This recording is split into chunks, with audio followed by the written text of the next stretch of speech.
म्हणजे थोडक्यात पुन्हा त्यांनी त्या ठिकाणी लोकांच्या भावनेला हात घालण्याचं काम केलेलं आहे. अशा पद्धतीने सगळं गैरकारभार केला गेलेला आहे.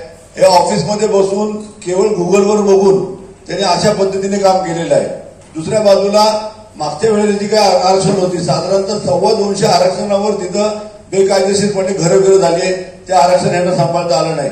दुसऱ्या बाजूला तुम्ही जर पाहिलं तर वालेकरवाडी वगैरेला त्या ठिकाणी तिथं प्लॅन मंजूर आहेत, लोकांचे बंगले आहेत, लोकांचे घर आहेत, त्याच्यावर रोड टाकलेले आहे. काळेवाडी भागामध्ये सुद्धा गाव कंजेस्टेड गाव असताना सुद्धा त्या ठिकाणी भर गावामध्ये मोठमोठे रस्ते टाकून लोकांना बेघर करायचं काम केले. आज तुम्हाला सर्वांना माहितच आहे की ज्या ठिकाणी बाजारपेठ असते, उदाहरणार्थ जवळच घ्यायचं तर आपलं पुण्यातलं तुळशीबाग घ्या, पिंपरी कॅम्प असेल, आता पिंपरी कॅम्पवर तर डबल अन्याय होतोय. कारण मुळात ही निर्वासित लोक जी तिथनं आलेली होती पार्टिशनच्या वेळेला त्यांना गव्हर्नमेंटने जागा दिलेली आहे. तिथे गव्हर्नमेंटच्या जागेमध्ये त्यांनी स्वतःचा निवारा, त्या ठिकाणी स्वतःचा पोट खळगी भरण्यासाठी त्यांचा व्यवसाय आणि त्या ठिकाणी ते असलेले छोटे छोटे रस्ते ते 6 मीटरच्या रस्त्यांना पुढे 18 मीटर करून टाकले, 9 मीटरच्या रस्त्याला 20 मीटर करून टाकले. म्हणजे त्यांना उद्योगधंद्यावरनं बेघर करायचं, पुन्हा त्यांना बेघर करायचं. पूर्वी पार्टिशनमध्ये ते बेघर झाले, सर्व त्यांचं गेलं, त्यांना पुन्हा उद्ध्वस्त करणारा हा आराखडा तयार केलेला आहे.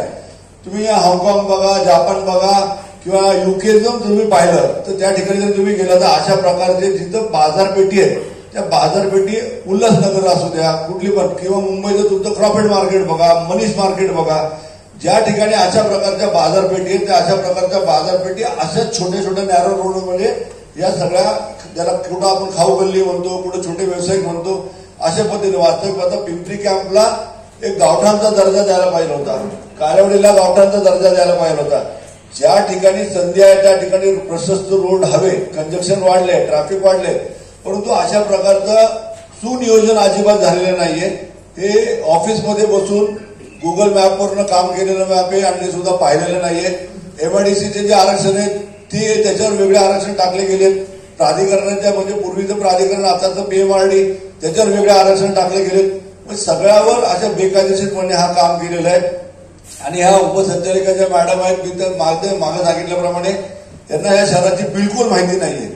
परंतु जे आपले जुने जाणते अधिकारी इथं बसलेले त्यांनी सुद्धा ह्या 2 महिन्यामध्ये म्हणजे एकदा सबमिट झाला त्यांच्याकडे तेव्हापासून आतापर्यंत वास्तविक पाहता ह्याच महापालिकेने, ह्याच प्रशासनाने, ह्याच आयुक्ताने जे आराखडे जे रेखाने मंजूर केले आणि ते त्यांना ऑलरेडी 6 महिने 8 महिन्यापूर्वी कळवलेले आणि त्या मधल्या काळामध्ये 4 महिन्यामध्ये सगळं बंद ठेवलेलं आहे. अशा मंजूर आराखड्यावर सुद्धा त्यांनी पुन्हा कुठं दफनभूमी टाकली, कुठं गार्डन टाकले, कुठं फायर ब्रिगेड टाकले, असं दुर्दैवी आराखडा तयार केलेला आहे. वास्तविक पाहता ह्याच्यामध्ये जितकं तुम्ही बोलाल, मी तुम्हाला बरंच काय लिहून दिलेलं आहे ह्याच्यामध्ये, जितकं आपल्या पिंपरी चिंचवड शहरामध्ये आपल्या सगळ्यांना माहिती की अनेक ठिकाणी रेड झोन असताना सुद्धा घरं झाली आणि ती आता काही पाडणं शक्य नाही, मोठ्या प्रमाणात ते झाले. परंतु त्या ठिकाणी कुठल्याही प्रकारच्या सुविधा लोकांना मिळत नाही. महापालिका जसं इतर भागामध्ये सुविधा पुरवतो तसं त्या भागामध्ये सुविधा पुरवत नाही. त्याच्यामुळं त्या भागातल्या नागरिकांना जो टॅक्स येतो, इतर भागाला जो येतो तोच टॅक्स त्यांना येतो. त्यासाठी बऱ्याच दिवसापासून त्या भागातले नगरसेवक पंकज भालेकर असतील आणि इतर नगरसेवक असतील फॉलोअप घेत होते, पाठपुरावा करत होते आदरणीय उपमुख्यमंत्री पालकमंत्री अजितदादा पवार साहेबांकडे आणि त्या प्रयत्नाला आज यश आलेलं आहे. त्या ठिकाणी रेड झोन म्हणजे जसं आपलं 3 कॅटेगरीमध्ये आपण टॅक्स, तसं ती 4थी कॅटेगरी आता तयार केली. त्या ठिकाणचा सामान्य करामध्ये 50% सूट या त्या ठिकाणी त्या नागरिकांना. त्यामुळे ज्या ज्या ठिकाणी रेड झोन आहे त्या ठिकाणी अशा प्रकारची सूट टॅक्समध्ये देण्याचा निर्णय महापालिका प्रशासनाने घेतलेला आहे. आणि या प्रयत्नाला पंकज भालेकर आणि प्रवीण भालेकर असतील, पौर्णिमाताई स्वर्गीय पौर्णिमाताई सोनवणेचे मिस्टर रवींद्र आप्पा आणि तामाने नानी या 4 नगरसेवकांनी त्यासाठी पाठपुरावा केला आणि अजितदादांच्या माध्यमातून हा विषय त्या ठिकाणी सुटलेला आहे. त्याबद्दल यांचं मनापासून मी अभिनंदन करतो आणि त्या नागरिकांचंही अभिनंदन करतो.